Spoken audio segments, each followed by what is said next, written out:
Sejam bem-vindos ao nosso canal. Nós queremos pedir a todos vocês, se possível, se inscrevam no nosso canal e nos ajude a crescer. Também não esqueça de deixar ao final o seu like, se gostou ou não gostou do nosso estudo.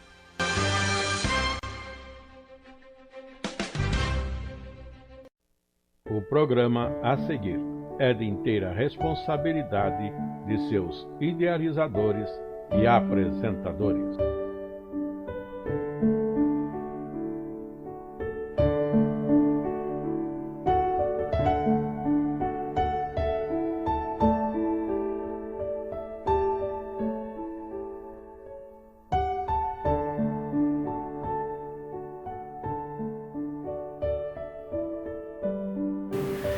Nosso estudo no trimestre está sendo Ética Cristã e a lição já é de número 8, é a lição com o título A Ética Cristã da Vida em Sociedade.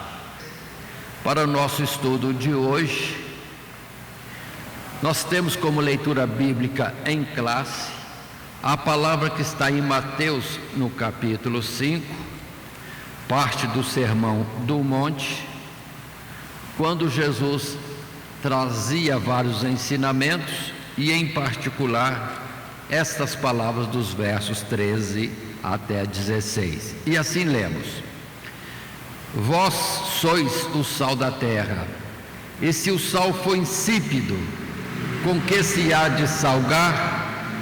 Para nada mais presta senão para se lançar fora e ser pisado pelos homens. Vós sois a luz do mundo. Não se pode esconder uma cidade edificada sobre um monte, nem se acende a candeia e se coloca debaixo do alqueire, mas no velador, e dá luz a todos que estão na casa. Assim resplandeça a vossa luz diante dos homens, para que vejam as vossas boas obras e glorifiquem o vosso Pai que está nos céus. Esta é a nossa leitura bíblica em classe, e Jesus justamente falando da nossa missão em sociedade, porque na ética cristã, sim, também tem normas, tem conselhos, palavras orientadoras para o nosso viver junto à sociedade, e dentro da visão de Deus nós temos uma missão neste mundo, na sociedade que aí está. E vamos ver isso nesta lição de hoje. O textual está em Colossenses capítulo 4, os versos 5 e 6, que por sua vez dizem para nós: andai com sabedoria para com os que estão de fora, remindo o tempo.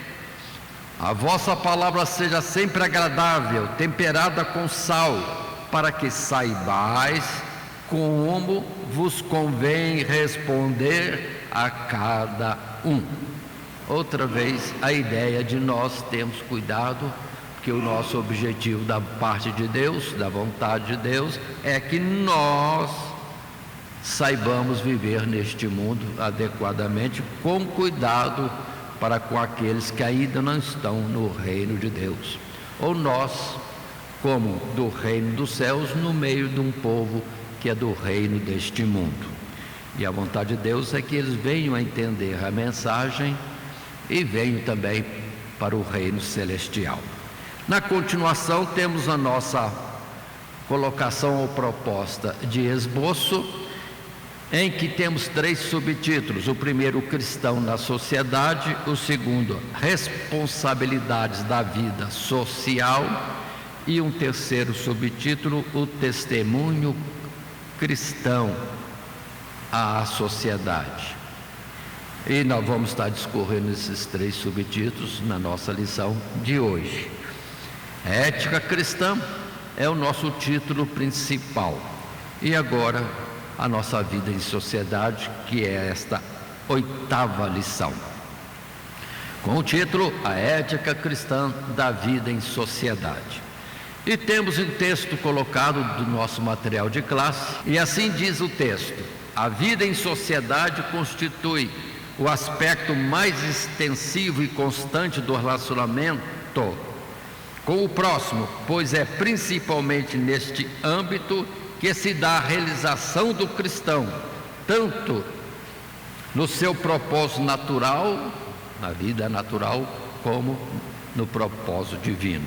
Ao mesmo tempo, a vida em contato com os outros, nossos semelhantes, que não a família e a comunidade, envolve situações que podem representar um desafio ao caráter e à fé, aos quais devemos estar preparados para responder e sustentar com firmeza aquilo que somos e cremos.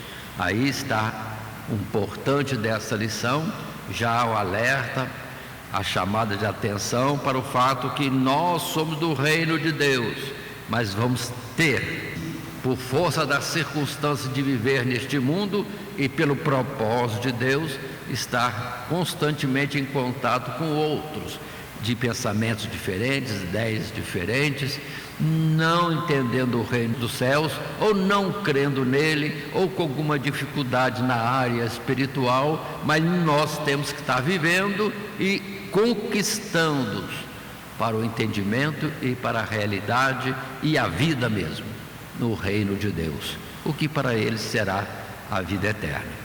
E o perigo, o desafio é esse, que muitas vezes alguns são tendentes a ir, em vez de atrair a outros.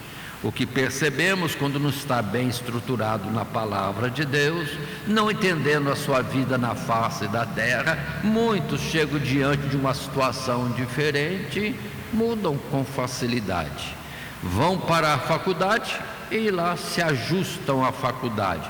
Vão para um trabalho na área militar e lá se ajustam nessa área. Vão para a vida profissional, técnica e outras áreas, lá se ajustam aos grupos dos seus colegas de trabalho, enquanto que deveria manter o mesmo padrão o tempo todo, vivendo com eles.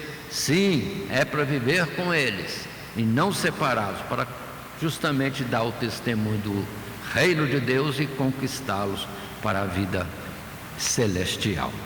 Portanto, estejam atentos, essa lição é importante para compreendermos a nossa missão na terra, é viver na sociedade e dela extrair, sim, aqueles que creem em Jesus, para que tenham uma vida duradoura e não somente esta, que é tão passageira. E assim, na nossa sequência, dentro do nosso esboço, vamos entrar agora no primeiro subtítulo, o cristão na sociedade. E como primeiro parágrafo, cristão na sociedade, temos o tema que é: a vida social é uma necessidade natural. Como qualquer outro ser natural, o homem foi criado para viver em companhia e não só. Para isto o Senhor criou a mulher e assim instituiu o matrimônio e a vida conjugal. Contudo, o mandato divino era: frutificai e multiplicai-vos e enchei a terra e sujeitai-a. Palavra de Gênesis, capítulo 1, verso 28. O que sugere que a família não seria o único meio no qual o ser humano teria seus relacionamentos sociais. Para encher a terra, seria necessário um aumento expressivo da raça, a ponto de os vínculos familiares que mantêm os indivíduos unidos numa mesma casa, numa mesma região, se diluírem e a raça poder se dispersar pelo mundo. Por outro lado, a fim de atender suas necessidades, as famílias se aproximam uma das outras e estabelecem relacionamentos. Daí surgem os clãs, as tribos, os povos, com seus idiomas e culturas. Enfim, não importando a extensão da experiência de cada um com o mundo fora do âmbito familiar, mais cedo ou mais tarde a vida social se impõe como uma necessidade para o indivíduo definir e alcançar seus objetivos. Então observe bem, Deus criou o homem para viver numa grande comunidade, mas com o tempo essa comunidade iria estar tão afastada que seriam sociedades, grupos totalmente diferentes, com ideias diferentes, culturas diferentes, mas Deus lançando os seus no meio dessa diversidade e também distribuição por toda a terra, para que ali então fosse como que recolhidos aqueles que são dos que creem e dos que estão sendo chamados para a vida eterna. É a colocação de Deus.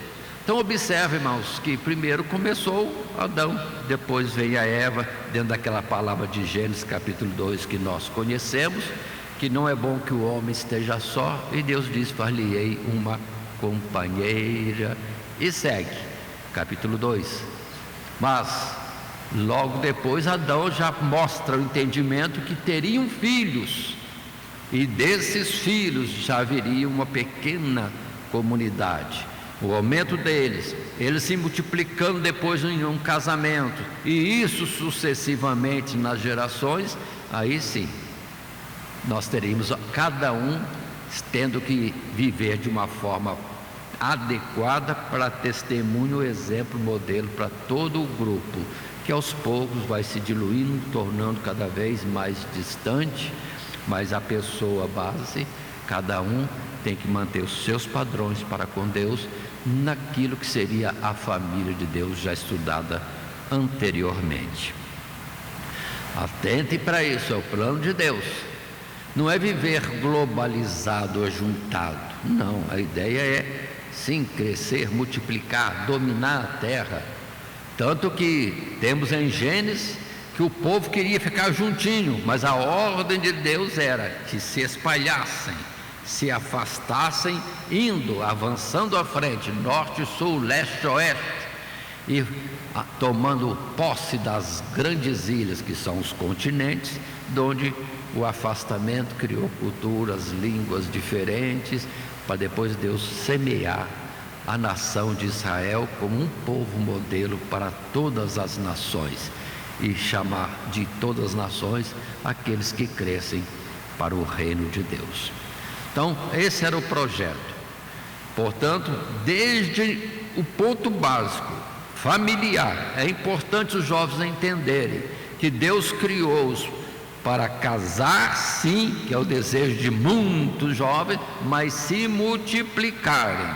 Aí está um ponto base, pelo que muitos casamentos não vão bem ou não vão em frente, porque fica só na ideia dos dois pombinhos e não querem mais nada, mas estão falhando contra o propósito de Deus, e dentro da natureza falhando, na natureza falhando, porque a ideia é no meio do grupo. Não é bom que o homem esteja só, primeiro a companheira, depois os filhos, depois os netos, depois aí vamos ampliando esse processo e a visão de Deus. E eu vou dizer para os irmãos que quando criança eu percebi os meus bisavós alegres, não se, vamos dizer assim, contentando em si mesmo de tanta alegria de ver a multidão de filhos, netos, bisnetos chegando na casa deles. Eu não sei como é que eles conseguiam prover para todos aqueles, mas só sei que alegria estampada, eles ficavam com os olhos brilhando e olhando aquilo lá, a alegria deles com aquela multidão de gente. Quem dera que os casais também hoje fossem assim, alegrassem nos seus filhos, mais filhos, e Deus tem um limite para isso, não é nosso o limite, porque a vida vem de Deus. E depois a continuidade, e temos grupos, sim, uma pequena sociedade, depois para sermos desafiados numa sociedade maior e com ideias diferentes, culturas diferentes.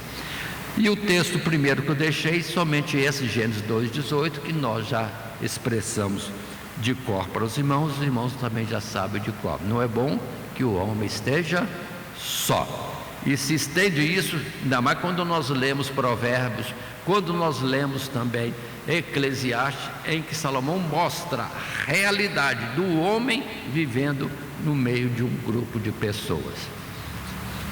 Assim é a vontade de Deus e foi o seu feito. Continuando ainda nesse subtítulo, o cristão na sociedade, temos agora em pauta o texto que diz, ou que a pauta, ou o assunto principal deste parágrafo, que é: o cristão ainda faz parte da sociedade. O cristão já é do reino de Deus, já é do reino de Cristo, mas entretanto faz parte da sociedade. Como o próprio Jesus, que não era deste mundo, veio a este mundo e se envolveu com a sociedade em redor.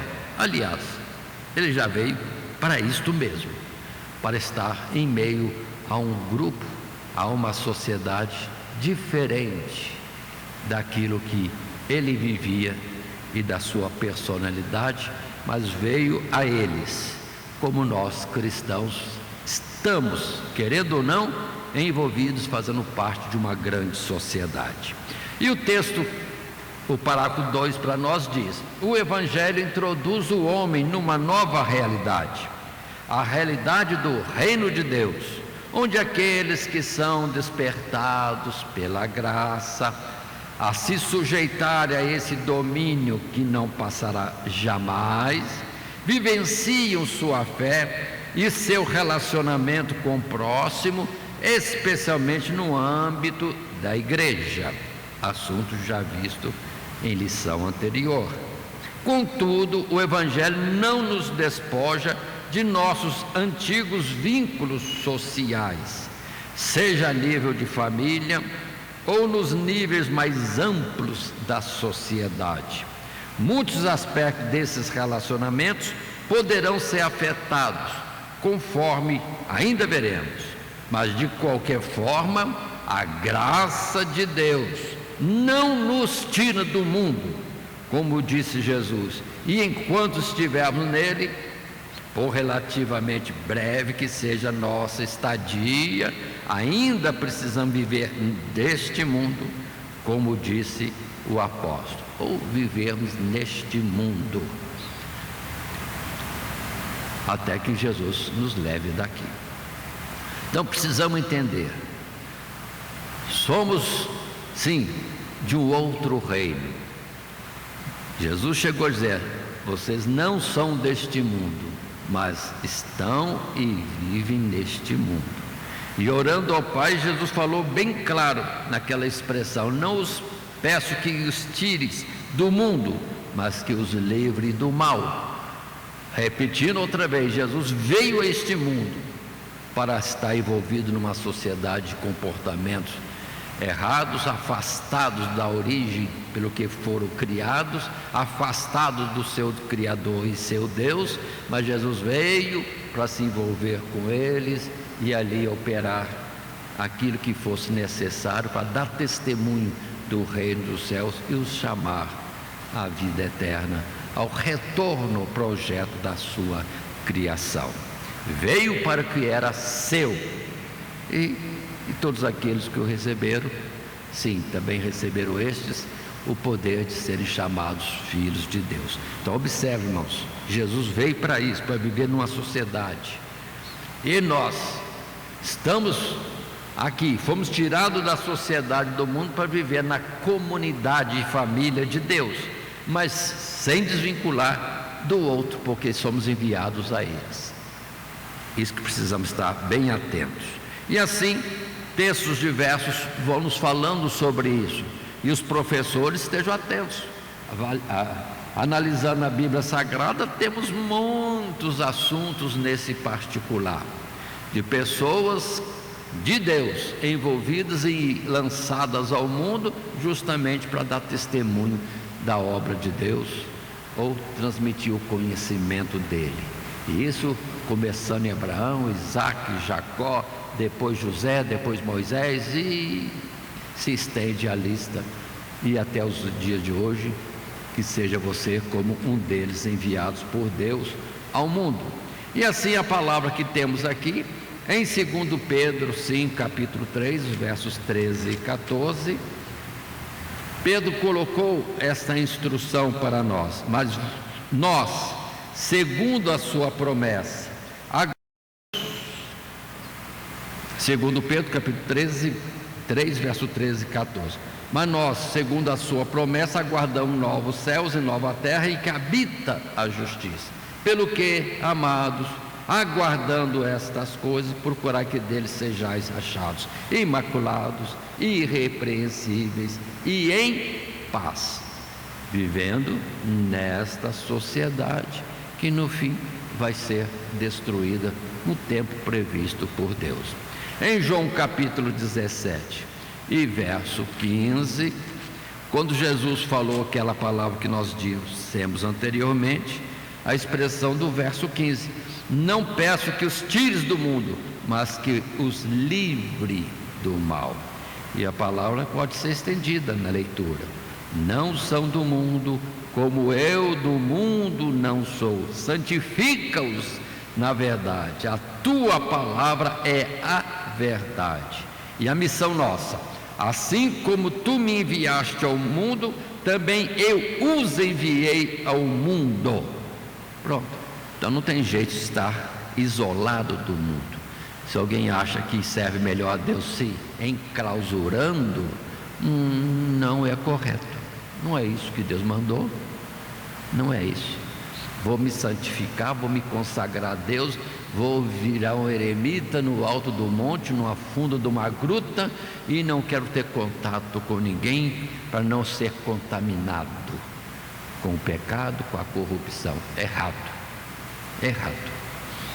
O sol é para brilhar, trazendo luz a lugares escuros, e não a luz se esconder para não estar vendo ou não apresentar o que está de errado neste mundo. Então, é errado esta ideia.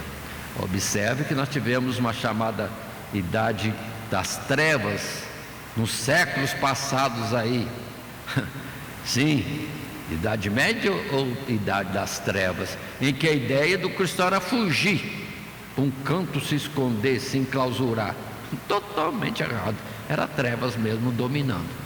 Se eles eram cristãos, se queriam servir a Deus, é para se lançar como luz no velador, guardando-se a si mesmo, mas servindo de orientação, sim, para aqueles que estavam num mundo terrível daquela época.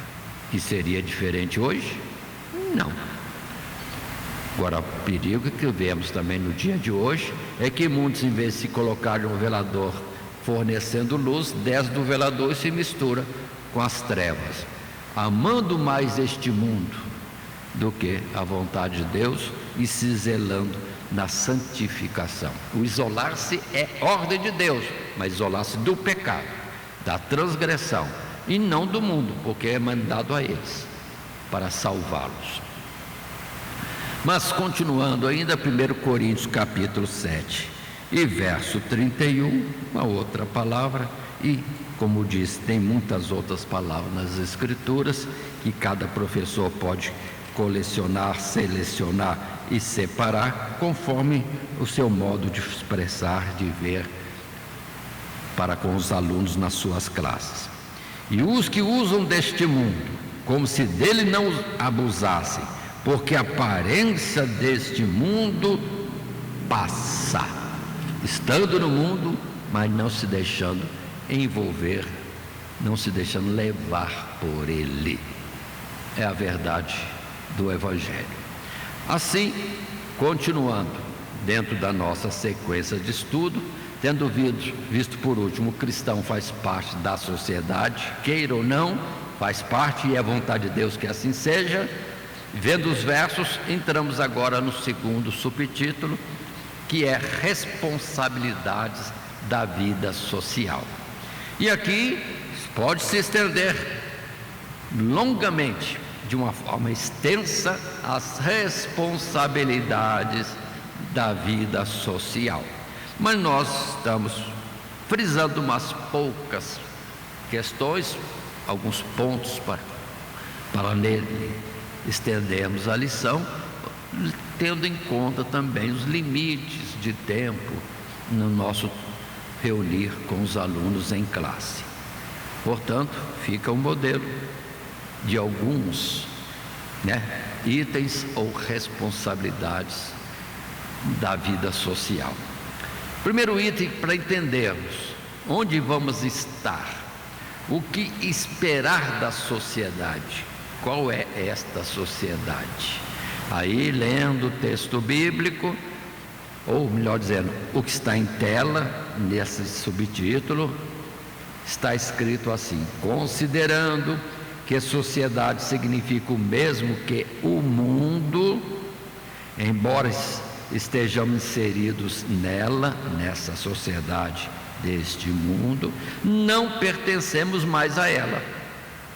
De fato, nosso senso de cidadania e pertencimento agora é a outra sociedade e pátria, e aguardamos a redenção da sociedade atual no reino de Deus, que há de se revelar. Constituindo-se a sociedade ou o mundo predominantemente de homens infiéis ou incrédulos que não reconhecem a realidade do reino de Deus ou o fazem de modo hipócrita, o máximo que podemos esperar é a possibilidade de viver nossa fé e cumprir nossos deveres e alcançar nossos objetivos em sossego e tranquilidade, pelo que somos exortados a orar, a interceder por essa possibilidade. Ou seja, Jesus chegou a dizer de uma forma bem clara: eis que vos envio como ovelhas ao meio de lobos. Então precisamos entender, esta é uma realidade, mas não é no sentido de que e nos entregando aos lobos, não, é numa natureza totalmente diferente, mas por ter o poder de Deus, a unção de Deus, é ovelhas indo e transformando lobos em ovelhas.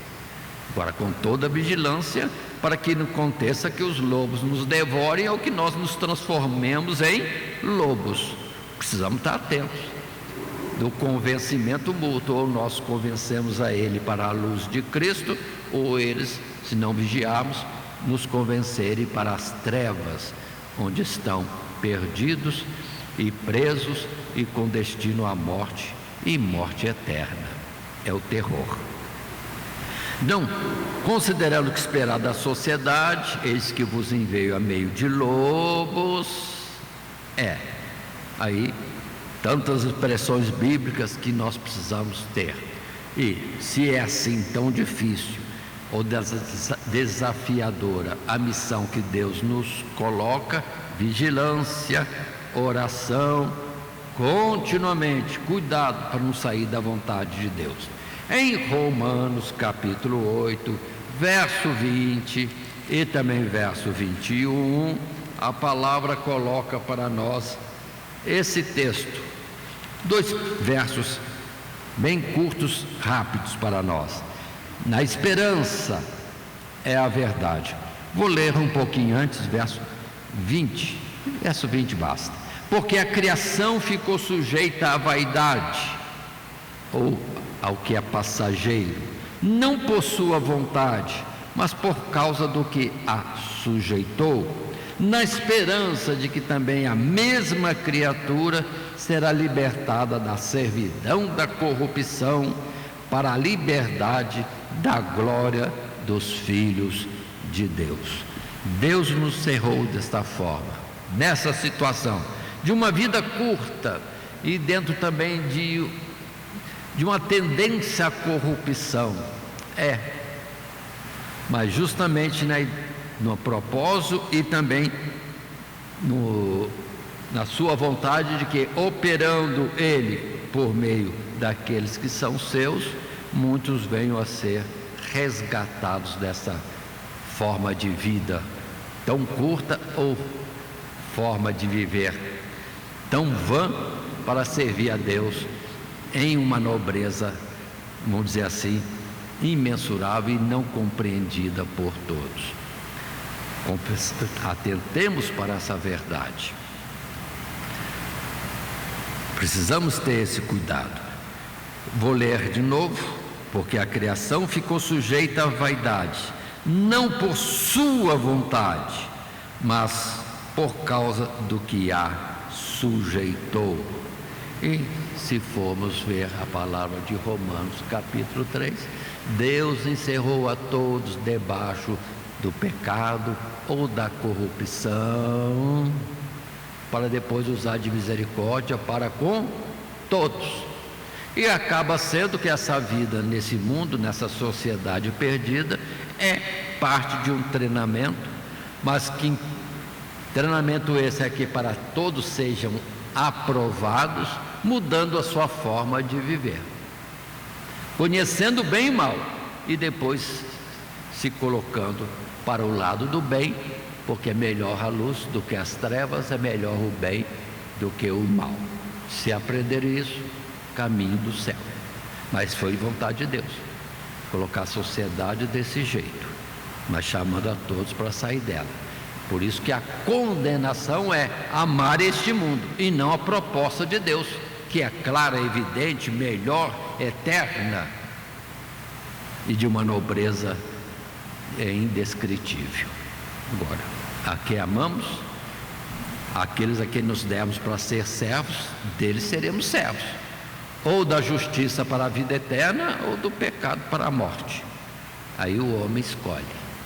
Continuando em 1 Timóteo capítulo 2, a expressão que temos aqui em 1 Timóteo, versos 1 e 2, quando Paulo, escrevendo ao seu filho na fé, diz assim: admoesto-te, pois, antes de tudo, que se façam deprecações, orações, intercessões e ações de graças por todos os homens, pelos reis e por todos que estão em eminência, para que tenhamos uma vida quieta e sossegada em toda piedade e honestidade. Aí sim, dentro desse subtítulo que estamos colocando, esse tema, o que esperar da sociedade, é isso que está aí, o homem perdido, mas de muitas formas são chamados à salvação, e nós no meio dessa sociedade, diz Paulo a Timóteo, orar, clamar, para que se tenha uma vida quieta e venhamos a desenvolver o nosso ministério de servir de luz para este mundo, que é justamente a nossa leitura bíblica em classe. E Jeremias 29, verso 7, o modelo também desse fato, que é global no mundo, mas falando nos termos de Jeremias e da sua época, quando a Caldeia oprimia os judeus, e Deus não os incitava à rebeldia, ao confronto, à batalha, à resistência, nada disso. A palavra de Deus por Jeremias é avisando o povo que seriam levados em cativeiro, e todos aqueles que se sujeitassem teriam a sua vida, mas aqueles que resistissem a este mal que primeiramente vinha da parte de Deus, pronto, aí sim teriam a sua sorte já decretada por eles mesmos, em peste, em espada, em fome e etc. Então o verso 7 desse capítulo coloca para nós esta palavra.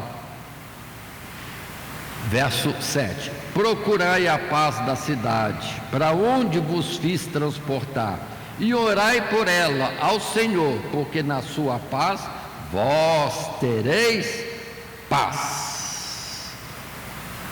Olha aí, Deus não falou para se libertar e fugir, não, fica normalmente lá. Só que orem, clamem para a paz daquele lugar, porque na paz daquele lugar tereis paz.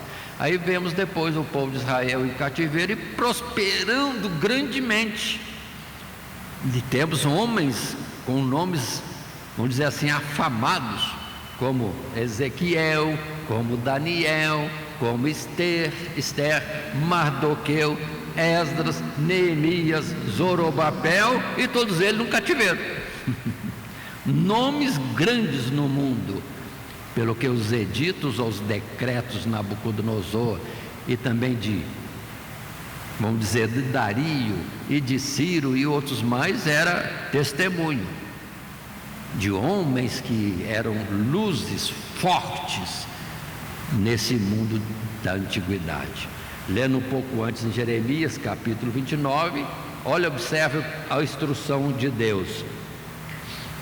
Verso 4: assim diz o Senhor dos exércitos, o Deus de Israel, a todos que foram transportados, que eu fiz transportar de Jerusalém para a Babilônia: edificai casas e habitai-as, plantai jardins e comei o seu fruto, tomai mulheres, gerai filhos e filhas, tomai mulheres para vossos filhos e dai vossas filhas a maridos, para que tenham filhos e filhas, multiplicai-vos ali e não vos diminuais. Então observe, vivendo neste mundo contrário, no meio dessa sociedade contrária a tudo em todos os sentidos, Deus está falando: vamos ser diligentes, vamos prosperar, porque essa é a vontade de Deus, e não recuar, não esconder, não etc. Não, mas se lance, sejam algo notável neste mundo, para a glória de Deus, logicamente se guardando em Deus. Assim serão, como foi José, dando testemunho do temor de Deus, Daniel, e aí vamos citando de novo todos esses nomes e outros que certamente estão nas Escrituras. Não, observem, agora aproveito, abro um parênteses e coloco: progrida no mundo, mas não se prenda ao mundo, que de repente vem a ordem: sair dela, povo meu. Aí tem que abandonar tudo. Nosso coração não pode estar preso neste mundo. Prospere, cresçam, desenvolvam, etc. Mas esteja alerta, um dia haverá o toque da trombeta, e é para sair, porque teremos algo muito melhor do outro lado, nos lugares celestiais, incomparavelmente melhor, incomparavelmente mais rico, incomparavelmente duradouro, é a eternidade. Portanto, entendo, o cristianismo é isso, não é se esconder e ficar, etc. Não. Projete-se em nome de Deus, glorifica a Deus no seu progresso. Agora, não amando o mundo, vigiando nisso, porque se você amar o mundo, já perde a cobertura de Deus. É isso que precisamos ter cuidado, porque o mundo, sim, é contrário a Deus e a nós. Ou nós vencemos o mundo, ou seremos vencidos por eles. Portanto, vigilância, oração em todo o tempo. Mas continuando na nossa lição, nesse subtítulo, responsabilidades da vida social, sim, nós temos um novo tema no segundo parágrafo: submissão às autoridades e leis. Que ponto difícil, ainda mais no tempo de hoje. Será que antes foi mais fácil? Quando é que foi mais fácil? Nunca foi mais fácil. Agora precisamos compreender as coisas. Assim, o texto que está em tela diz para nós: a parte das discussões a respeito de formas de governos, melhores ou piores, e mesmo sobre a possibilidade de uma sociedade sem governo constituído, as Escrituras nos fornecem orientação clara sobre como devemos nos conduzir em relação às autoridades constituídas, seja qual for a natureza dessa instituição. A autoridade humana reflete a autoridade divina, e é do maior interesse dos fiéis que aqueles que são investidos desse poder sejam capazes de usá-lo com sabedoria e equidade para a manutenção da ordem e da paz. Não apenas as leis divinas, que ainda se veem parcialmente reproduzidas nos códigos que regulamentam a conduta de um Estado, mas inclusive as leis que, de outro modo, pareceriam questionáveis ou arbitrárias, enquanto não se oponham à lei de Deus, o cristão é orientado a acatar na boa fé de que seus governantes tensionam o melhor para os governados e a dar testemunho de obediência.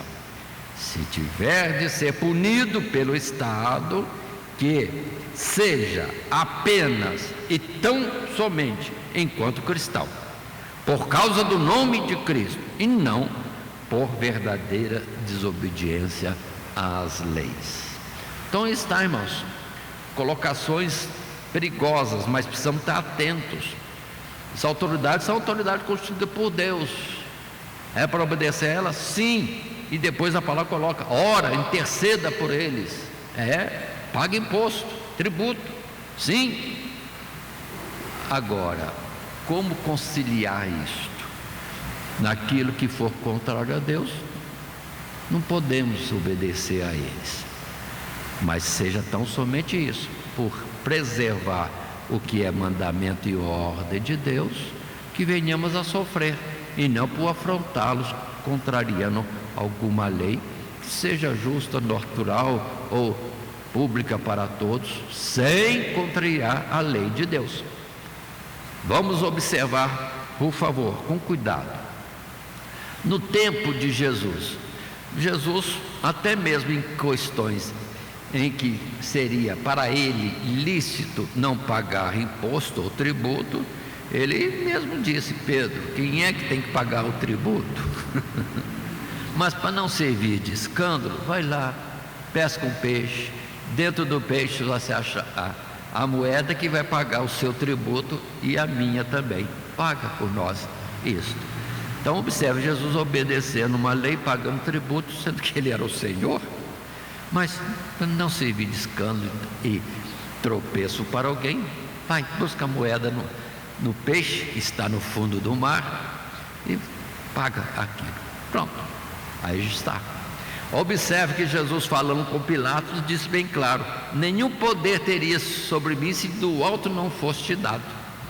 E Jesus atendia, respondia a Pilatos com todo cuidado e, vamos dizer assim, submissão naquilo que podia responder e que Pilatos entenderia. Pronto. E Pilatos entendeu o suficiente: tu és rei. Ele entendeu que Jesus era rei e que não era reino deste mundo, era outro reino, só que não se procurou aprofundar nisso. Mas Jesus respondeu, conversou com Pilatos direitinho. Vamos ver agora Pedro e João diante do Sinédrio, autoridades. Eles estavam lá, mandaram chamar, estamos aqui, levaram para ser açoitados, recebemos os açoites. E agora? Não fale mais no nome de Jesus. Aí já não podemos obedecer. Linguagem minha. Mas eles não falaram assim afrontosamente. Eles responderam com cuidado: julgai vós antes. O que é certo? Obedecemos antes a vós ou a Deus? Então há uma ordem maior, que eles transgrediam e queriam que o João e Pedro transgredissem, não falar de Jesus em Jerusalém, mas a ordem foi clara: pregai primeiramente em Jerusalém. Então não podemos obedecer a isso. Mais açoites receberam e não foram reclamar, nem foram blasfemando, nem nada, saíram alegres por serem achados dignos de levar açoites pelo nome de Jesus. Olha que diferença. Mas não obedeceram, continuaram a pregar o Evangelho. Mas avisaram: não podemos, não é justo, tem uma ordem maior. E assim foram. E como é que os cristãos morriam naquela época?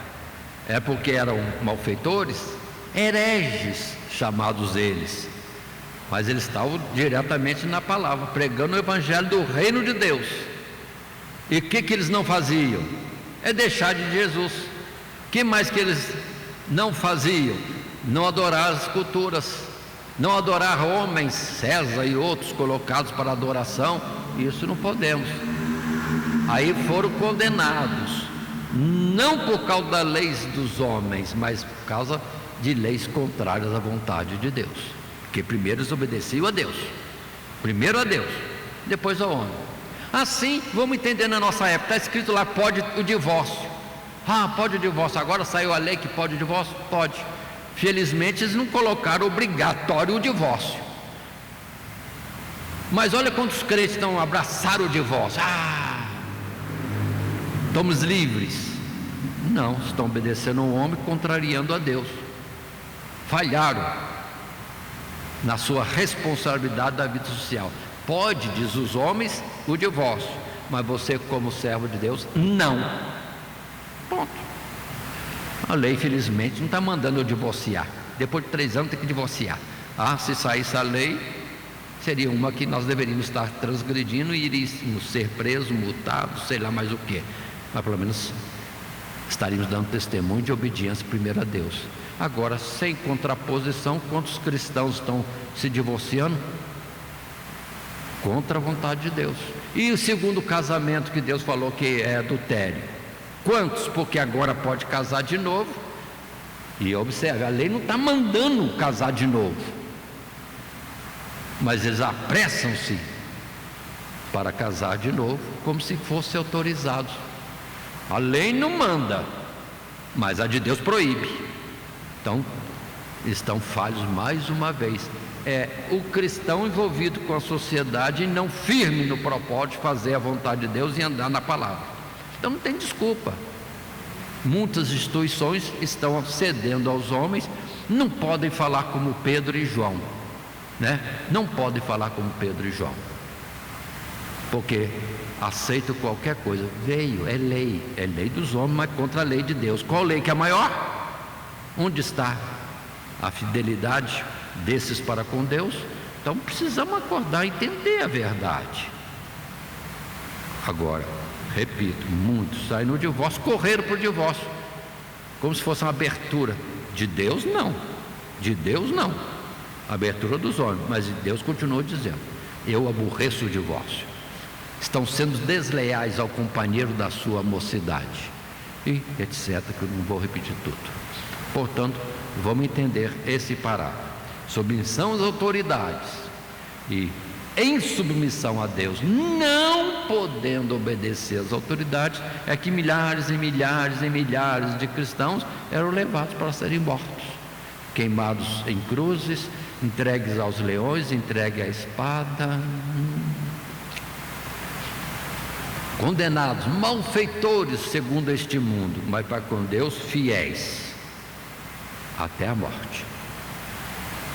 Estamos vivendo isso hoje? Estou vendo o contrário, muitos indo e concordando com as leis contrárias a Deus neste mundo. E textos diversos nós temos, Romanos capítulo 1, verso 1 até 7, uma passagem bem conhecida pelos cristãos, que é a orientação, sim, de Paulo para que os homens sejam sujeitos às autoridades. Aí vem a palavra: toda alma esteja sujeita às autoridades superiores, porque não há autoridade que não venha de Deus, e as autoridades que há foram ordenadas por Deus. Por isso, quem resiste à autoridade resiste à ordenação de Deus, e os que resistem trarão sobre si mesmos a condenação. Porque os magistrados não são terror para as boas obras, mas para as más. Queres tu, pois, não temer as autoridades, ou a autoridade, faz o bem, e terás louvor dela, porque ela é ministro de Deus, para teu bem. Mas se fizeres o mal, teme, pois não traz debalde a espada, porque é ministro de Deus e vingador, para castigar o que faz o mal. Portanto, é necessário que lhe estejais sujeitos, não somente pelo castigo, mas também pela consciência. Por essa razão também pagais tributos, porque são ministros de Deus, atendendo sempre a isto mesmo. Portanto, dai a cada um o que deveis. A quem tributo, tributo. A quem imposto, imposto. A quem temor, temor. A quem honra, honra. Palavra clara de Paulo. Então, observe bem as colocações que fazemos e que a palavra de Deus traz.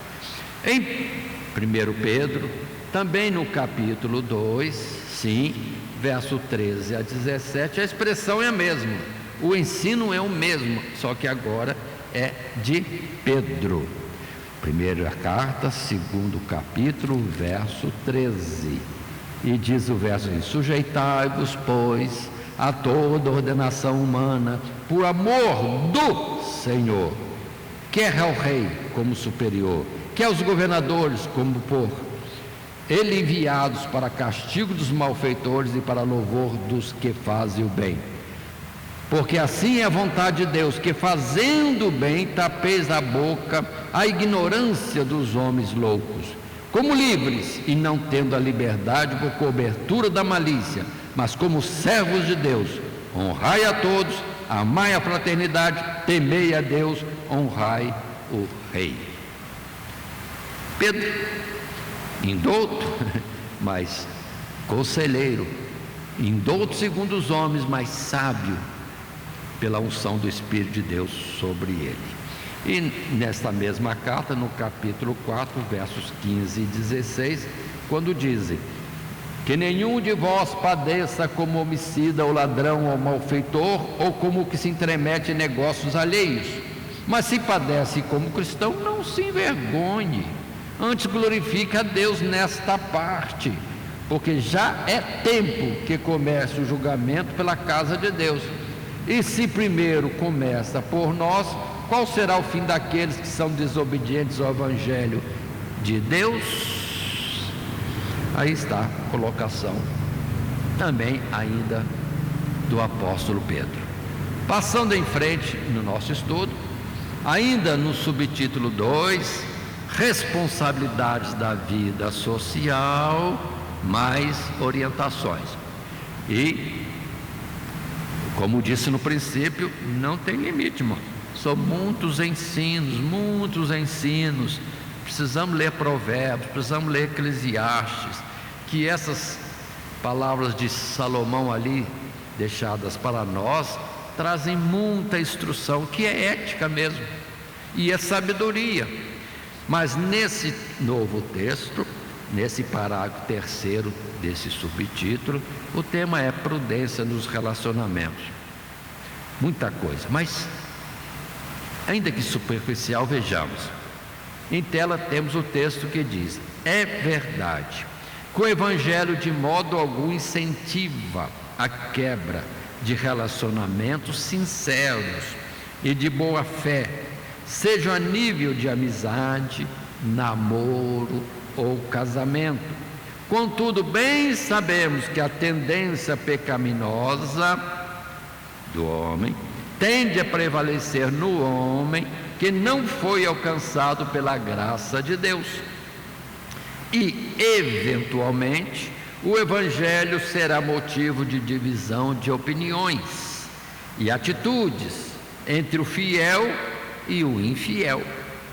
Não podemos exigir do incrédulo e ignorante aquilo que a graça de Deus ainda não lhe concedeu, mas ao mesmo tempo não podemos ter comunhão com o pecado ou a aparência do mal.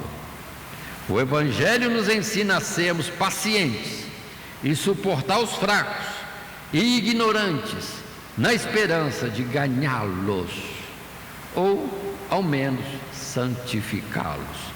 E se, porém, a fé representa um obstáculo para o incrédulo, e este preferir se afastar do fiel, que se afaste. Somos chamados para a paz, e não para a divisão e conflitos, nem para caminhar com o infiel nos mesmos termos e condições que ele usa no mundo, de forma alguma. Irmãos, mais uma vez, Bem claro isso aí. E portanto nós vemos Paulo instruindo casamento. Tem a orientação própria. Tem a orientação aquele que é crente e vai casar para tomar o cuidado de se fazer unido dentro daquilo que é chamado jugo justo e não um jugo desigual. Ou seja, o casamento,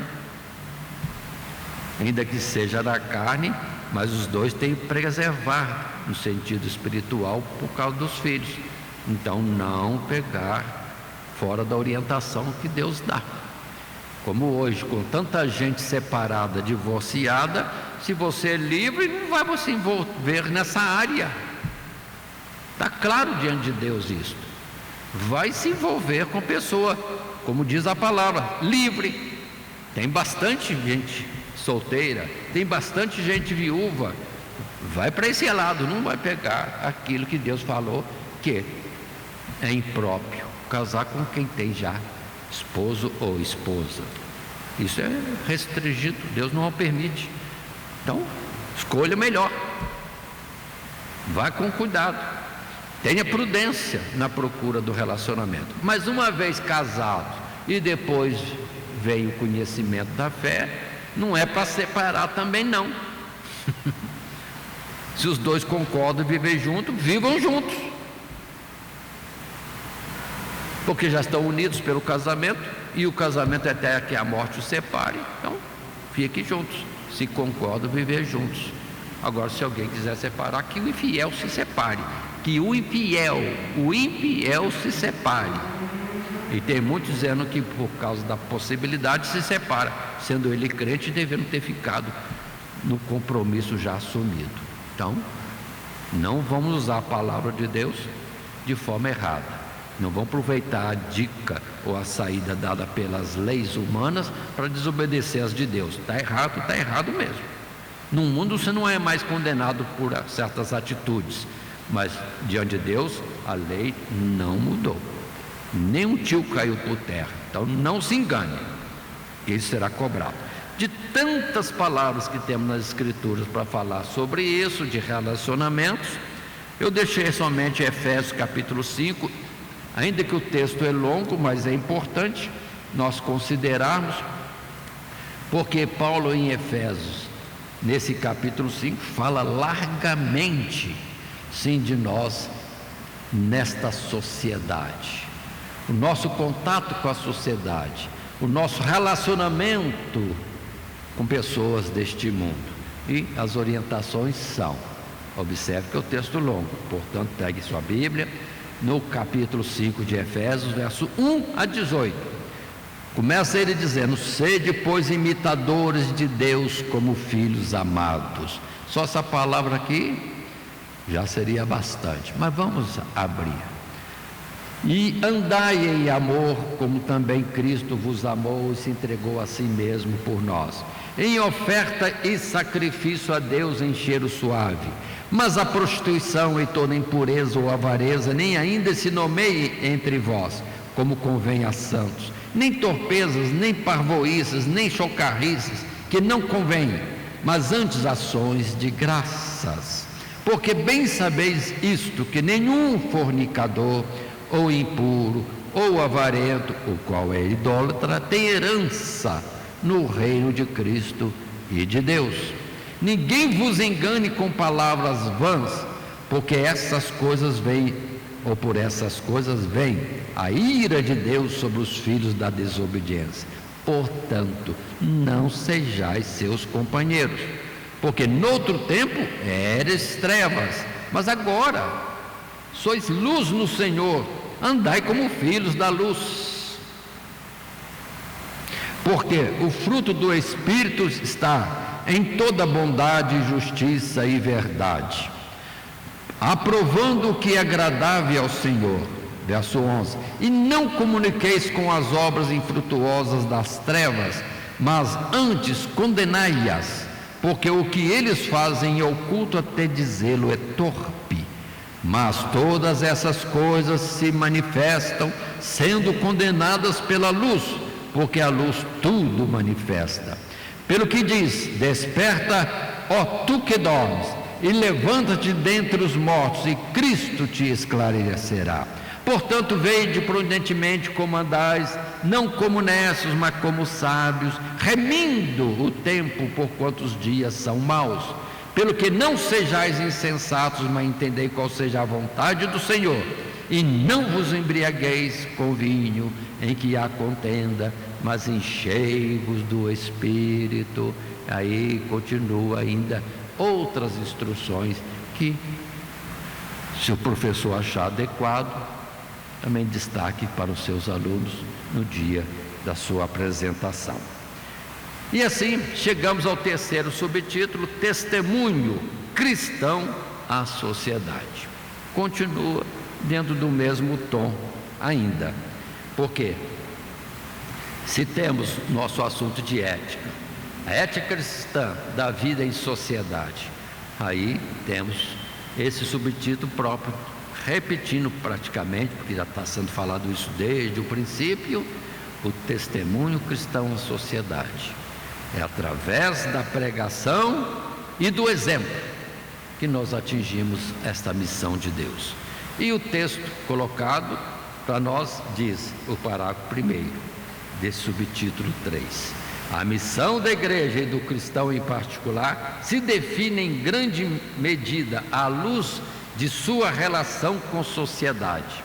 Afinal, o Filho de Deus veio ao mundo para salvar aqueles que estavam no mundo e que foram amados pelo Pai desde a eternidade.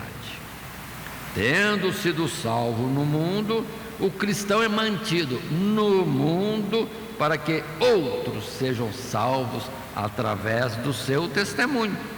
Por outro lado, seu testemunho não consiste apenas em palavra, mas se estende à prática. E é no campo dos relacionamentos sociais que o fiel pode brilhar. Sim, ainda mais, notoriamente. Se reunidos em igreja, os fiéis testificam ao mundo que são verdadeiramente discípulos de Cristo Jesus, enquanto indivíduos de uma boa sociedade ou de uma sociedade em confusão e trevas, repito esse parágrafo ou esta frase, enquanto indivíduos de uma sociedade em confusão e trevas, através de suas boas obras, seus esforços sinceros pela paz, prosperidade e manutenção da ordem e pelo seu compromisso inabalável com o Evangelho, o cristão glorifica a Deus ao mesmo tempo em que frustra os maus intencionados. Aí está, nós como ajuda para este mundo, com a pregação do Evangelho e com o modelo da forma de vida. Aí atentem para tantos exemplos que nós temos de José, outra vez, contrariando aquilo que para o mundo é normal, mas para Deus é corrupção. Ele se guardou e declarou firme a sua posição com Deus, e nisso condenou as ações erradas. E depois Deus o glorificou da forma que o glorificou. Idem também Daniel, numa sociedade hipócrita, fingida e corrupta, em que as pessoas derrubam os outros por intenção de se promoverem adiante deles. Daniel manteve-se na posição firme, dando bom testemunho diante dos homens e diante de Deus. E pelo que depois, aí vem a honra que foi dada a ele, mas felizmente todos entenderam, honra para o Deus de Daniel. E muitos versos também poderiam ser tomados, muitos exemplos na trajetória de homens de Deus, segundo as Escrituras, que poderiam ser citados. Eu repito, voltando, através da pregação e do exemplo. Homens que pregaram, homens que viveram, sim, a vontade de Deus, e com isso mexeram com o mundo de então. E o que nós precisamos hoje também estar fazendo, e não indo na onda da corrupção que tem arrastado tantos. Aí vem os textos colocados. Sim, Nós estamos neste mundo para a salvação deste mundo, como Jesus expressou claro, João 3,16: Deus amou o mundo de tal maneira que enviou seu Filho, não para condenar o mundo, mas para que o mundo fosse salvo por ele.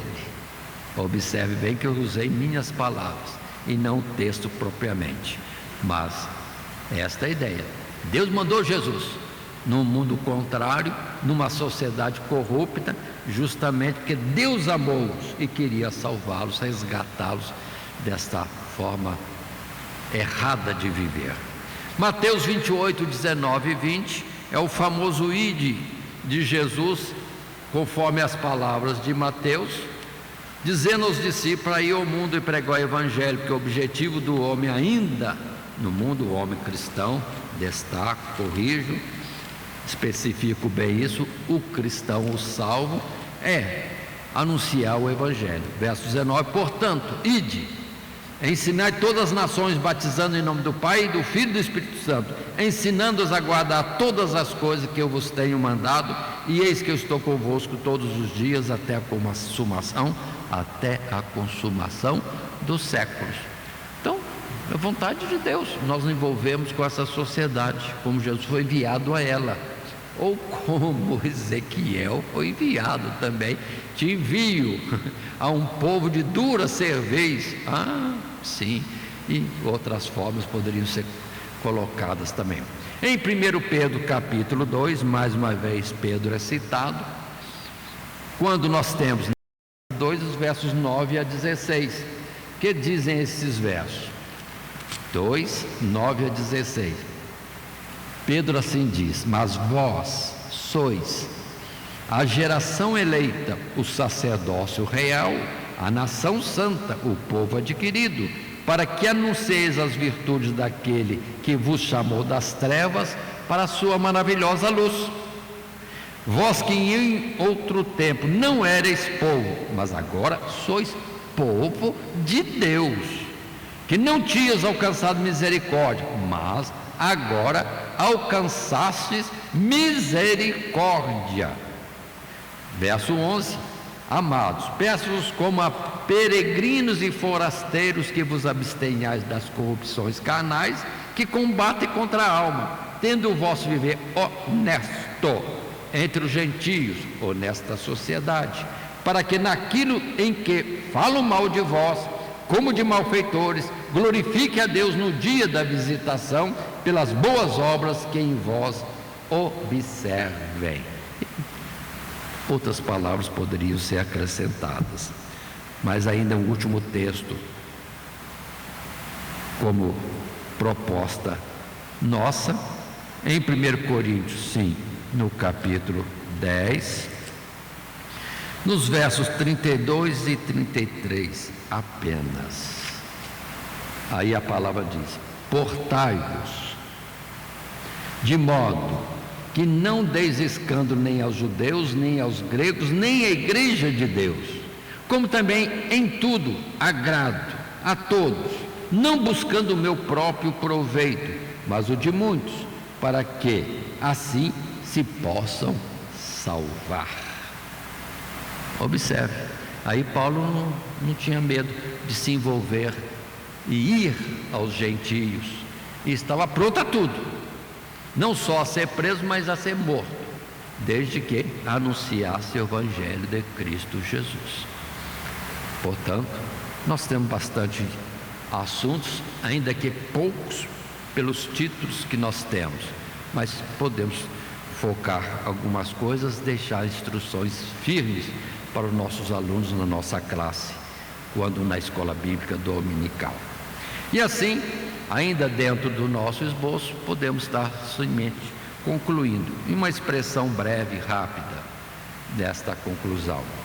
Precisamos estar atentos em nossos relacionamentos com aqueles que não conhecem nem temem a Deus, para não sermos levados a nos submeter a um jugo pela malícia e sutileza do pecado. Mas também não precisamos nos retirar completamente da sociedade para evitar aquilo que desagrada a Deus. Somos chamados a viver nela como cidadãos de uma pátria melhor, perfeita e justa, e vivendo como se já a contemplássemos, instigando em outros o desejo por também conhecê-la e almejá-la. Assim, irmãos, vamos entender, os nossos irmãos cristãos do tempo dos mártires iam pacificamente para a morte. Qual a transgressão desses malfeitores? Alguém poderia perguntar. Não sei, eles não adoram as imagens de escultura. Eles dizem que as imagens não são Deus, porque tem olhos, mas não veem, tem boca, mas não falam. Pronto, o testemunho crescia. E depois nós vemos que a maioria, os 50% da sociedade romana, tinha se tornado cristão pelos exemplos dos pacíficos que iam à morte. Por que causa? Não fazem mal algum, não roubam, não matam, não prostituem, não isso, não aquilo. Tudo aquilo que a sociedade condenava, que era ruim para a sociedade, eles não faziam. Mas também não adoravam as imagens de escultura que a sociedade achava normal, mas aprendiam. Não. Aí o mandamento falado: ainda não farás para ti imagem de escultura, nem imagem alguma do que está no céu, na terra ou nas águas debaixo da terra. Não a servirás, não te inclinarás diante dela.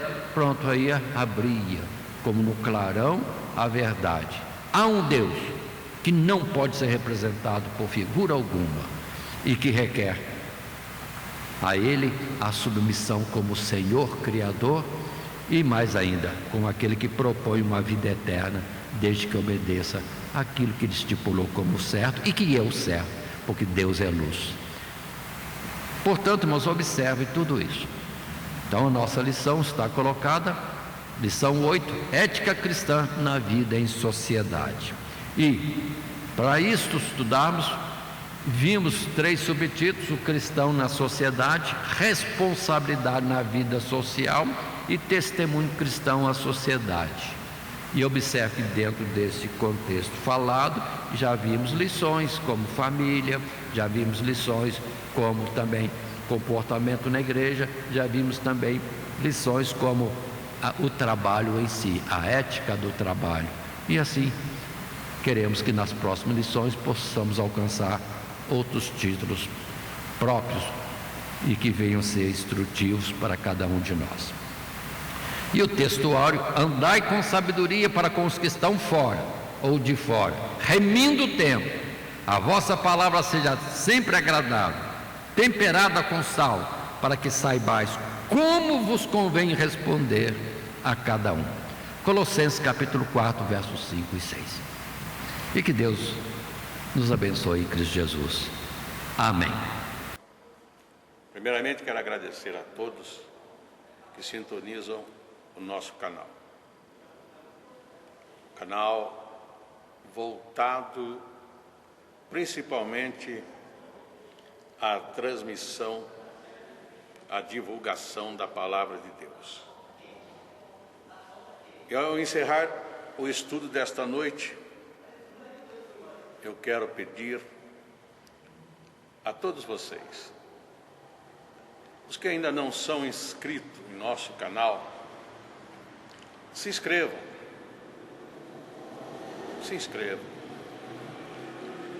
Logo aí embaixo está aí a palavra inscreva-se. Clica nela, somente isso.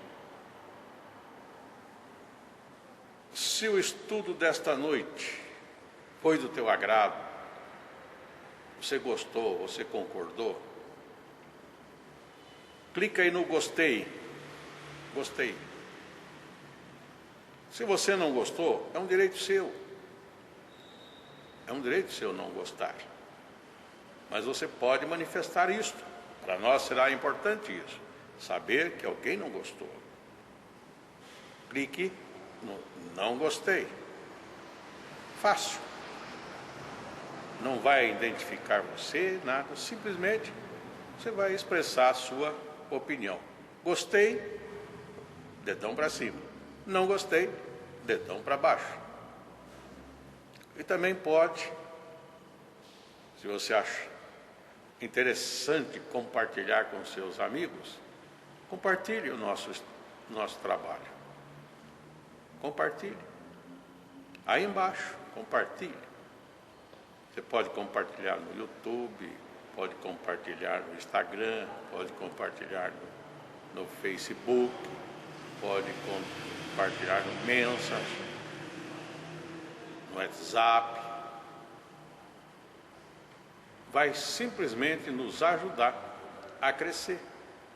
Porque o nosso objetivo não é financeiro. Não é financeiro. Pode ver que os nossos trabalhos são todos sem fins lucrativos. Coopere conosco. Nos ajude. Temos também os nossos blogs, a nossa emissora na web, a Rádio Net Grata Nova. Tudo isso você encontra aí embaixo na descrição do nosso vídeo, do nosso estudo. Dá uma olhada, todos os endereços estão aí, junto à descrição dos nossos estudos. E eu agradeço, primeiramente a Deus, por tudo que Deus tem feito nesses anos que nós estamos trabalhando na internet. E a você, que toda semana entra no nosso canal. Deus te abençoe. Todo dia, toda hora, muito mais prazer em ouvir. Radionet Grata Nova. Web Rádio, a qualidade que faz a diferença, cada vez mais necessária. Rede Grata Nova de Evangelização. Acesse nosso site www.horadadecisão.com.br. Hora da Decisão, tudo junto, sem acento.